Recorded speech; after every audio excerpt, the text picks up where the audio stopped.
Tonight, a special edition of my show. Racism is tough enough for adults to talk openly about. Think how tough it is on kids, your kids. They see more than you might think. They feel anxiety deeper than you may realize. What do you say to your kids? Right now on Kevin's Isolators.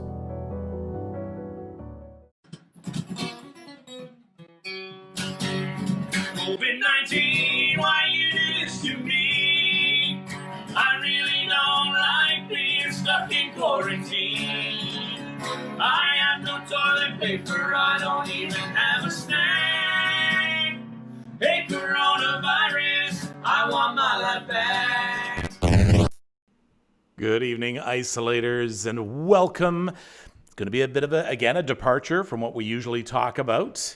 And quite a contrast, right? Yesterday to our basketball trick shots. Today we are going to be talking about racism, but more directly, how we talk to our kids about it. So before we get to my guest, and I have a very special and qualified guest, I want to talk about some ground rules here. And I want to set our focal point as well. Number one, this is a show about positivity. I've made that clear from the very beginning. So I'm not here to scare you or stress you out or make you any more anxious than you already are after watching the news today and in the past few days and reading and posting things on social media. That's not what this is about. So if you're feeling stressed from the day, I ask you to take a breath right now. Because what we're going to do is, I hope, a positive step forward. And that is talking to our kids, helping them understand. And you know what might happen? We might better understand by talking about it as though we're talking to kids. So I know that I have the most respectful audience in the world, but once in a while you get some people in here who have agendas. You will be blocked. Okay? So if you want to put some messages on here, they don't get on air. So, don't even bother trying. But we will block you. And I ask my audience, don't engage with people who are here to sow any sort of hate or anything that is going to water this down. We are focused on one thing today. We're not going to debate racism. We're not going to say what's wrong and what we need to change, and we're not going to nitpick. We are going to talk about helping our kids with their anxiety. And I'm talking about white kids, black kids, any race. Our kids feel a lot more than we do. The other thing that we are starting from, it is understood that there is systemic racism in Canada, in Toronto, in Ottawa, in North Bay. There is. If you want to debate that, please go to another show. We need to change this. And one of the ways that we change anything in our society is through our youth. We make a lot of mistakes. And so we try and teach our kids to be better. But they can't be better if they're scared. I don't want people to be scared anymore. I want people to stand up and talk. It's getting to the point where these protests are becoming a distraction as well because of all the people with different agendas in them. The message is getting lost. So here we go. We are going to I want to introduce my guest to you. She is very qualified. She works for CBT Associates, and she is a clinical and school psychologist and does a lot of work with kids who have stress and anxiety and helping the parents to deal with that and helping parents talk with their kids. Dr. Hemal Shroff is joining me this evening. Good. You can take the Sudbury off. She's not in Sudbury. She's in Toronto. That was me from yesterday. Sorry, doctor. And look at that beautiful sun setting behind you there. Yep, absolutely. Yeah. Sorry if it creates like this lighting. No, it doesn't. It's lovely. Okay, so you heard my words. And I want it to be very clear right now. Dr. Shroff has given of her time, and she is here for a help. So don't misconstrue something she says. She doesn't if an opinion or a view somehow, I don't know how it would, but if it comes out, it is from her. It is not from CBT Associates or the school board that she is aligned with. So, Dr. Shroff, first of all, after hearing what I just said, can I just get your comment on that? Well, I think that it is great to frame this in a positive way. And that is, like a really great way to start as well. And I think the most important thing that you and I have, kind of talked about is that this is a great time to have this conversation. So I think we could not, it may be in circumstances that we find less than ideal, but at the same point in time, it's a great time to have this conversation. So, and I think parents, just so our viewers know, this is a good time to have this conversation. You see it coming across the bottom. Dr. Shroff has shared with me 6 significant points, and as they come up, they'll come across the bottom of your screen. These are the things I really want you to pay attention to. So I apologize I interrupted. I really wanted to frame what you were saying right now about why is this a good time to have this conversation. Right. So in the sense that we always, most of us want to be able to be aware of how our children think about these things. We want to create more sensitivity, create more empathy among kids, more awareness. We want to do that. And we keep thinking, okay, well, what is a good time? What is a good time? And this is a great time. And in fact, if we assume as parents that kids are not listening to anything or they're not aware of anything, then that would be a little bit of a mistake.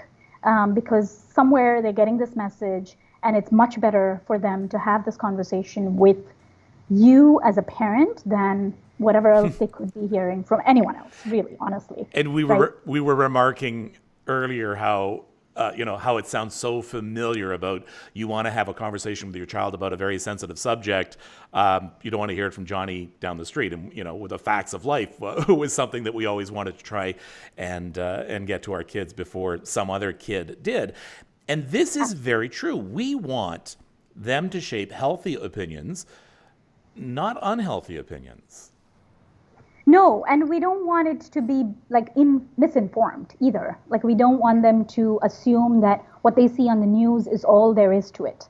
We want them to understand a little more than that. We want them to also understand how we think about these things as parents, right? And so I think it is valuable to have that conversation for that reason as well. It would be a real missed opportunity, I think, to let this go, to, kind of miss this chance, now, in a sense. Understandably, a parent who is white sometimes is afraid to have this conversation, not because they're pro-racist. They just don't want to say anything wrong or offensive. So sometimes it's almost like, well, I better say nothing at all rather than at least bring the topic up. So you said, yeah, you should have an informed opinion. So the idea. Well, I think parents can actually think about what they think is right. And if they think that equality is important, that we need to have a society where the color of your skin or your racial background is not and should not be criteria for people treating you differently, then that's a really solid foundation to have a conversation with any child, regardless of whether they're white or black or brown, right? And so I think that would be, like, coming from a good place as a parent, you need to obviously spend a little bit of time thinking about what your ideas of right and wrong are and why you think it's wrong. And those would be the reasons that you can use to have a discussion with your child. It doesn't have to be that you are telling them you need to feel a certain way. It's a conversation. So it can be that, I'm white and I feel outraged for this reason. And I think it's wrong for this reason. So I think that's a very good place to start. And how young is what ages are we talking about, and how do you talk to kids at different ages? That's a long.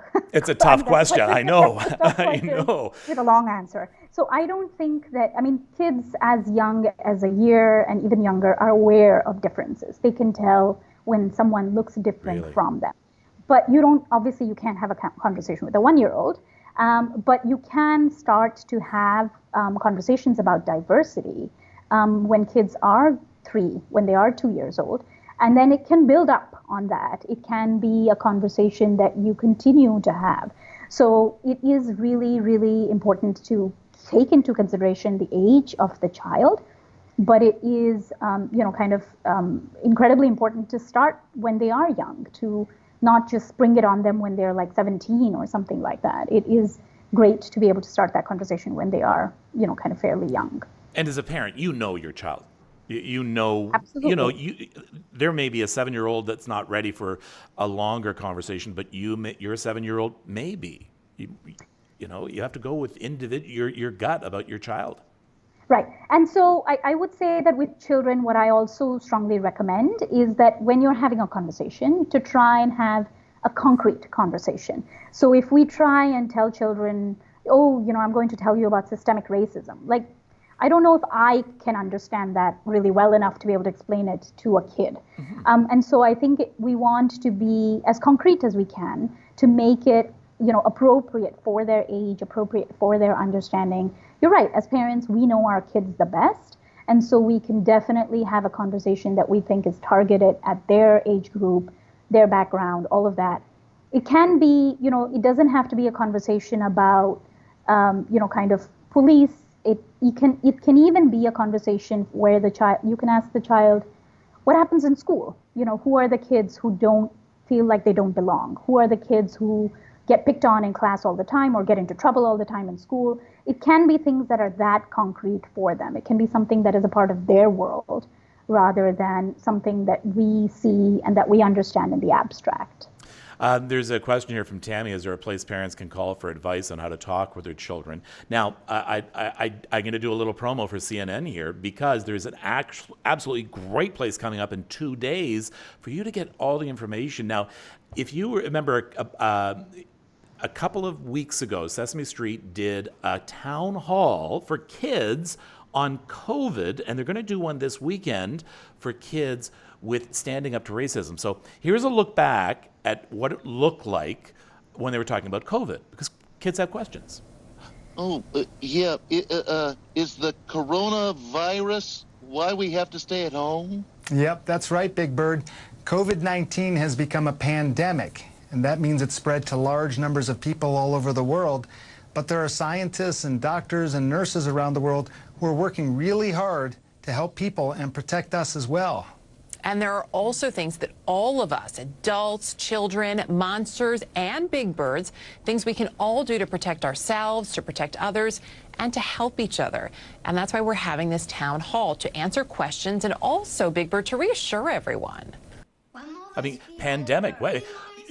There you were talking about using concrete words, so helping these kids understand. So don't forget, that is coming up Saturday morning. When else would you be on for kids? Saturday morning, 10 o'clock on CNN. Sit down and watch it with your kids. You do not need a subscription to CNN. You can go online, cnn.com/Sesame Street. I would encourage you to watch it. You might learn something yourself. And sometimes isn't that the truth, Dr. Shroff? I'm talking to Dr. Hemal Shroff, who is with, she is a clinical and school psychologist with CBT Associates and also works with Mind Beacon.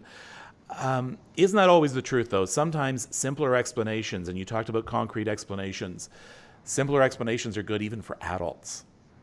Yes, absolutely. I think that, if you Google how to talk to my kids about racism, you'll find lots of resources. Some of them from very reputable sources. There are organizations that are working on this as well. So I definitely think, if parents understandably, kind of are worried about how am I going to have this conversation and am I going to offend someone by having it, it's a conversation you're having with your kid. And there would be, I'm pretty sure most people are aware of kind of basic rules that they would follow. But it comes from a good place. And that's what you really have to remember, that you feel like it's important. You feel that people should not be discriminated against, that there should not be racial profiling. And those are important things to keep in mind.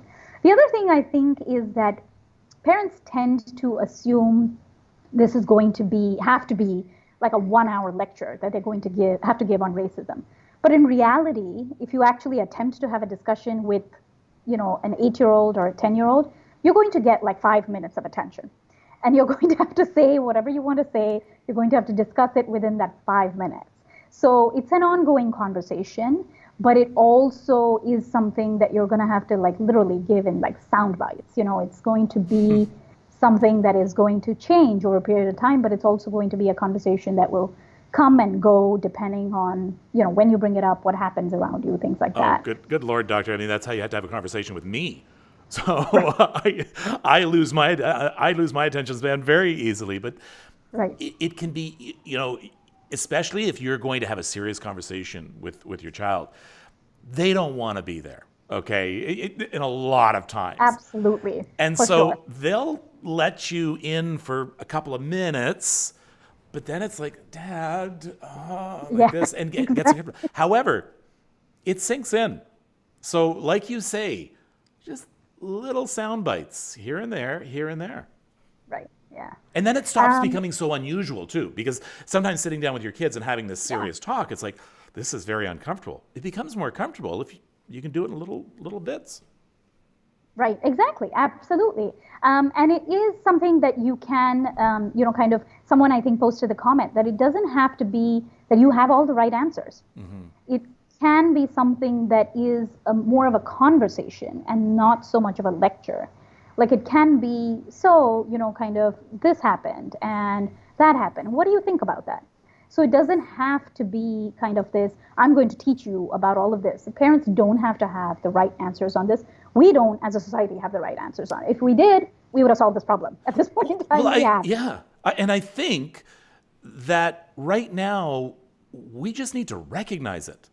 If we do nothing else and we learn nothing else from what's going on, Right. just recognizing it and helping your kids to say, oh, okay.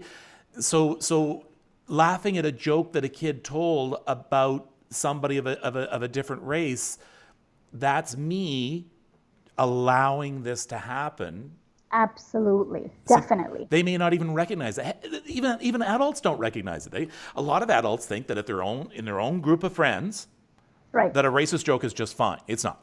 So Exactly. Yeah. So you want to get that across to your kids because they may not recognize. They hear about racism, but they think about a police officer killing a man. They don't think that it starts. This doesn't have anything to do with me, or it doesn't.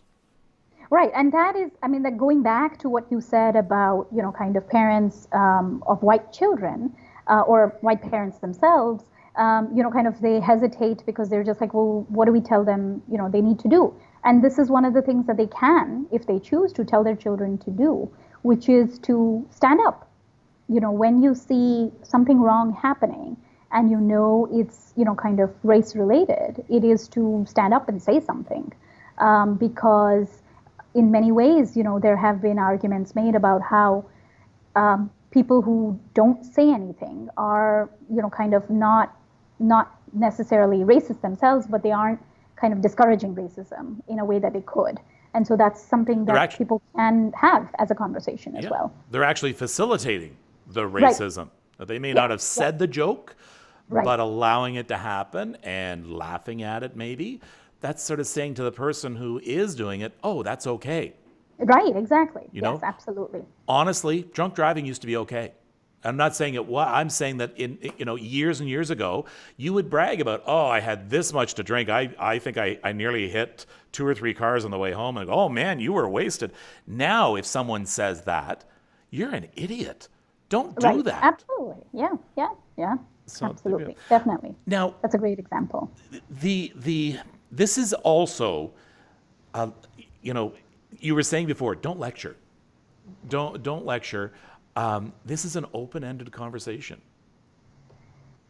Yes, so definitely this is an open-ended conversation because the idea is also that, like I said, that you don't want it to be like, okay, my kid is 6, I'm going to have this conversation and then, that's the end of it. You could have the same conversation again a few months later. You could have a more advanced conversation when they're 12. It is an open-ended conversation because you also want to hear what they think about it. And that, to be honest, that's actually incredibly beneficial for parents as well. We're all out of school. We don't know what it's like to be in school anymore. And it would be good to hear what is your child seeing in school that they consider to be racist. Do they even think about it? If they don't think about it, what could potentially be things that may be happening? And so I think it's worthwhile for parents to have that conversation, even to be more in touch with, kind of understanding how their kids are viewing it, to, kind of get a sense of how it makes them feel, to acknowledge some of those feelings. Kind of you and I talked a little bit about how some children might feel guilty. And guilt may not be an ideal driving force for people to do something, but it's not a bad place to begin to feel like, okay, I really want to do something about this. Like, I want to stand up, I want to take action. And so it's, we tend to assume guilt as being a bad thing, but I don't think it always is if it drives us to do something really positive to bring about change. How important, and I'm not trying to be facetious with this question, but how important is it to listen, to truly listen? Because you as the parent, we're talking about what do you say to your kids. Right. But part of the conversation is so important to listen. What are we listening for and why? Right. So we want to, like I said, we want to listen a little bit to what their experiences are, how they understand it, and to sometimes be able to tell them, you know what, we haven't figured it out. This is how we think we can work on it for the future. So I think it's listening for our own kind of understanding to see where our kids are in society, but it's also to be able to say, you know what, we kind of got to work on this together. And we're going to try and, build a better society for the future. So all of that. Yeah, now you're getting back into that positive. And we talk about that on this show a lot, where we say, let's take those negatives and what we can't control, just put over here. But what can we control? What can we do? So you would go a long way to trying and allaying some of the fears your child may have. Oh, right. So definitely, we would want to focus on getting them to talk about how they feel about, different things. I don't know how many parents would be comfortable letting their children watch, the protests happening or some of the, follow-up riots that happened after that. So some parents may not be comfortable letting their children view that, but children have seen that, then definitely. Hold on. Definitely, we want to make sure that they don't take away. Hold on. We're having a bit of problem with your Skype. Hold on. We're just going to let the signal settle down. All right. Are you okay now? Yeah. Yeah. Okay. Good. No, it wasn't you. It was I couldn't hear you. So you could just rewind about 10 seconds about the protesters. Sure. I was saying that some parents may not be comfortable with their children looking at the news coverage of the protests and then the subsequent kind of riots and all of that, which is totally fine. But if children have been exposed to it, then it's definitely important to have the conversation and to be able to address, some of them might be really, really scared of policemen. They might be really, really scared of all kinds of people, Americans.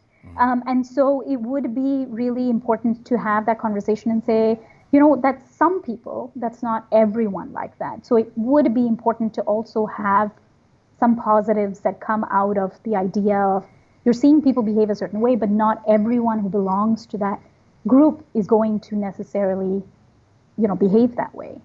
Most children, by the time they're 6 or 7, are somehow connected to the outside. And as parents, we sometimes think, oh, it's okay, they're on this kind of social media, which I control and that.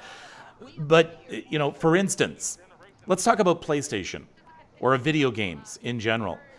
Your kids quite often will wear headsets and earphones.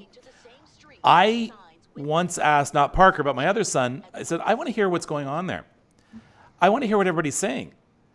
You would not believe the remarks coming out of children's mouth, and some of them sounded to me to be about 9 or 10 years old, using ethnic slurs, all sorts of racist jokes, and in some cases propaganda. It was amazing that this was going on, but if you're a parent and your kid has those headsets on, you're not hearing any of that. And my son, I honestly talked to him about it afterwards. However, he was unfazed by it at the time. So we have to be aware. We may think our kids live in a rosy world, But Right. they're, the world can reach in and get them. Absolutely, absolutely. And then I did want to kind of talk about the next point, which is kind of connected to this, which is the idea of parents being a role model. In the sense, kind of parents, children listen to you, but they also watch what you do. And so that's incredibly important to remember that. If you have, certain biases, it's worthwhile to examine them, to be aware of them, to say even to your children, I have certain biases as well, and I'm working on them. It is a work in progress. And so it's worthwhile to, kind of role model that, but to also embrace diversity, to say, it's so wonderful that we have a country where we have people from so many different countries who speak so many different languages, so many, ethnicities, and we want to celebrate all of that. And I think that is one of the important positive messages that we want to kind of convey to children, that in, in not recognizing some of the diversity moves out so much, right? And so that is very important. We have to be role models, even in terms of showing that we recognize and embrace diversity and we value it for what it brings to the table and to the country. Yeah, it's you can talk the talk, but you got to walk that walk. You can't go to your kid and say, don't smoke, and then you go light up a cigarette constantly or hide it, but everybody knows anyway in the family. So right. You got to practice what you preach. I'm just full of these cliches. I'm just bringing them out here for you. Right, yeah. And now let's talk, I think, about probably the most important point that you have, and that is that you want your child to feel safe. We always do. We baby-proof our homes, or we kid-proof our homes, and we go out of our way to make sure they're safe all the time. Well, in a lot of cases, when they see what's going on, they're feeling unsafe. Yeah, it was interesting because when I had a conversation with my daughter, and we are, kind of brown, she said, well, if this happens with Black people, does it happen with brown people too? And so it was immediately for her something that was so kind of close to her, because she was like, we're not necessarily all that different. We're not white. And so I said that, it can, it doesn't happen as much, but it definitely can happen that, brown people can get targeted as well. But it is important for us to be able to communicate to our children that they are safe and that we will do everything we can to keep them safe. And that even if they have some of these really big, intense feelings, still at the end of the day, they, kind of can always come back to us to have conversations, that we will do everything we can to protect them. And so it is very, very important for us to be able to, we cannot have that conversation with children without also being able to tell them, to assure them that you are safe and I'm going to do everything I can to keep you safe. Because that will be the first question that it comes up for white children, and it comes up for Black children, and it comes up for all children, really. So definitely we want to be able to, kind of communicate that message to them. Yeah, and I think in your case, in talking to your daughter, and she asked you that question, could it happen to brown people as well? You're communicating to her directly, it can happen, but it's wrong. So don't get that in your head that you're a second-class citizen of some sort. And so there's different talks happening in different households that need to happen in different households. Right, yeah. Yeah, absolutely. I think, I did follow up with, kind of having more of the conversation about it being wrong. But I did want her to understand that it could happen. It does happen, but it's much lesser, because I wanted her to understand how, kind of deep-rooted anti-Black racism is, and to, kind of get her to appreciate that, in order to also better understand what was happening in terms of the protests. Okay, I want to, I want to go through each of the points very quickly, one by one, and get you to sort of recap for us, give us a bit of an executive summary. So let's go to point number one, and we'll start there. So this is a good time to have this conversation. Right, and the main point is over here that, we will, if we want to have this conversation, This is as good a time as you're ever going to get to have this conversation. Don't shy away from it. If you are worried that you're going to make a mistake or botch it up or whatever, you're more likely to have made the mistake of not having the conversation than of having the conversation. So that will be a much bigger mistake to not have the conversation, I think. Okay, the next one was be concrete and clear with the conversation. So this is about, kind of recognizing that for children, talking in abstract, talking about, kind of historical forces, disenfranchisement, all of that is too abstract. It's too difficult for them to get. Even for some teenagers, it may be too difficult for them to get. So let's talk to them about what happens in their world according to their age and make it as clear, as simple as we can to focus on why we think it's wrong in as simple language as we can. Okay. And the third one, this is an ongoing conversation. So you asked me how young is too young, and so definitely start young, start early, but anticipate that you're going to have that conversation multiple times. That the conversation may not be a half an hour, I'm going to sit you down and tell you what's happening. It's going to be a conversation that you end up, kind of doing in bite-sized chunks and coming back to at some point in time in the future. So it's definitely like that. Okay. And this is an open-ended conversation. And so it is important to validate that if your child is feeling scared, that yes, you can understand that they're feeling scared in this situation. If they're feeling, kind of anxious, it again makes complete sense that they're feeling anxious. If it makes them feel sad, if it makes them feel angry, all of those are completely valid feelings. It's important for them to be able to express that, to be able to communicate with you, and to tell you how it feels for them also, like what it looks like for them. I'm going to get back to Carol's question in just a second. Could you hold that for me for 1 second? There's one I wanted to bring to your attention. Okay, the next one was all my cliches. Practice what you preach. You're going to talk the talk. You got to walk the walk. You are a role model. Right. Well, and also I think the important thing to understand in all of this is, especially if children have been exposed to any of the media, to let them know that, like one person's behavior does not mean that everyone behaves like that. In the same way that we don't want stereotypes to exist for racial groups, we don't want stereotypes to exist for policemen, or, for anyone else really. And so it shouldn't, kind of the segues into letting them feel safe, but we should let children know that this doesn't mean that they can never approach a policeman if they need help. Like they should approach a policeman. And finally, you want them to feel safe. Yes.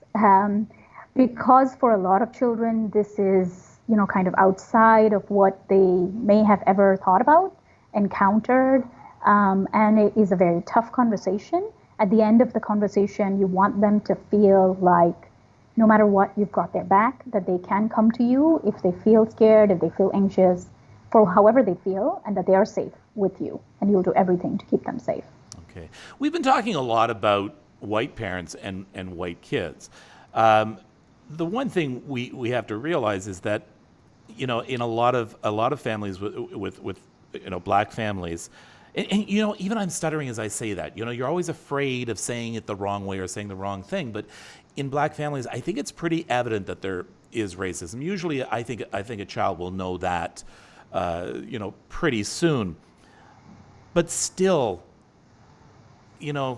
how? And Carol asked this question: how do you help them deal if they are the target? What strategies can you give to a child, your child, who may be the target of racism? And you brought up an interesting case with your own daughter. So I think that's kind of a great question. And I can't say that there is one standard response that I can just hand out to every black parent or every parent who has encountered racism or every child. I think this is really about how parents want to kind of take this and make it into how they want to communicate with their children about this.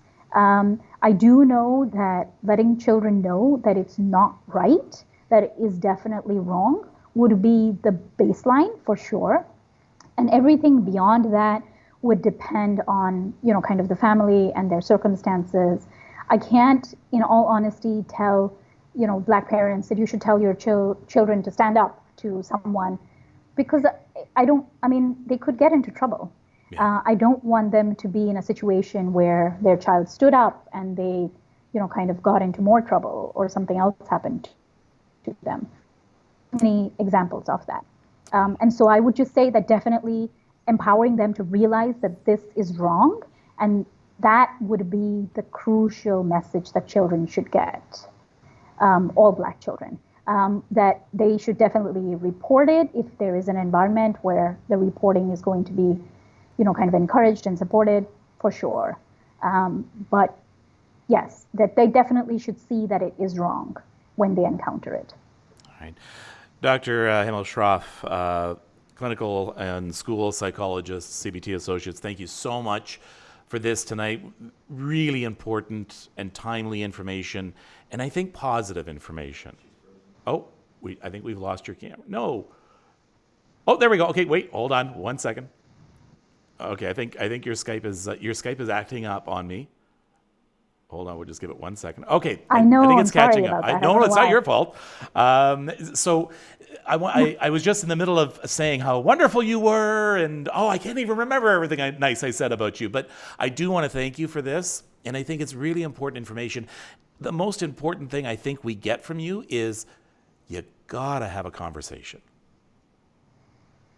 Yeah, and you can make it a positive conversation. It can be a conversation that talks about, the amazing history we have in terms of all the contributions of Black people in Canada and the United States, everywhere else. So I think it can definitely be a positive conversation as well, for sure. All right. Thank you very much, Dr. Shroff. Have a great evening. You too. Thank you. All right. Thank you. All right. Really interesting conversation. Really important. And it's important that we don't ignore it. I'm the eternal optimist, right? I keep thinking maybe this is finally where we need the direction we need to be going in. You gotta.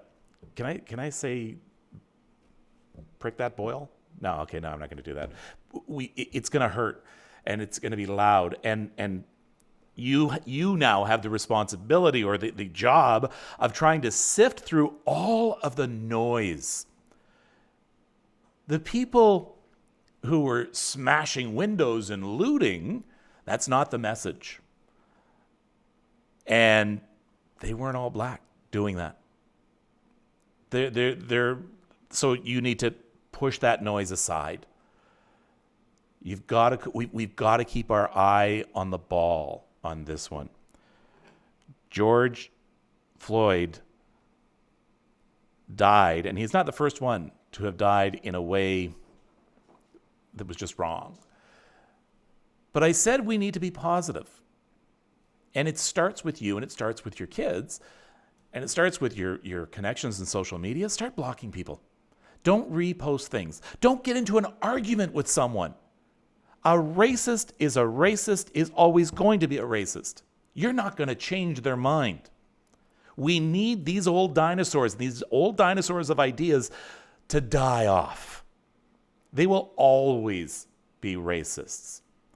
We need to do our best to start shutting them down. Stop shining light on them. Stop allowing them a voice. And you do that every time you argue with them on Twitter or anything like that. So we've talked about that many times, about posting only positive. It's time to be positive. It's going to be okay if we work at it. It will. It will. And one of the things that we always do on this show is we say what we're grateful for. And I put it off to the end of the show because I wanted to get the very serious matter right to it. But I want to end off on a very positive note. So let's start filling up the board. What are you grateful for right now? I just want to hear everything that you are grateful for right now.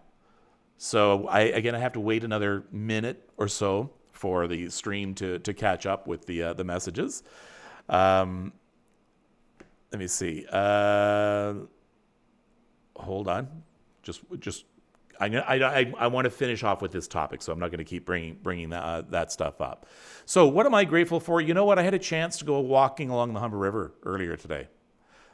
Beautiful. You know, it was such a great day. Grateful for the truth and seeing a situation with full clarity today. I'm glad, Darlene.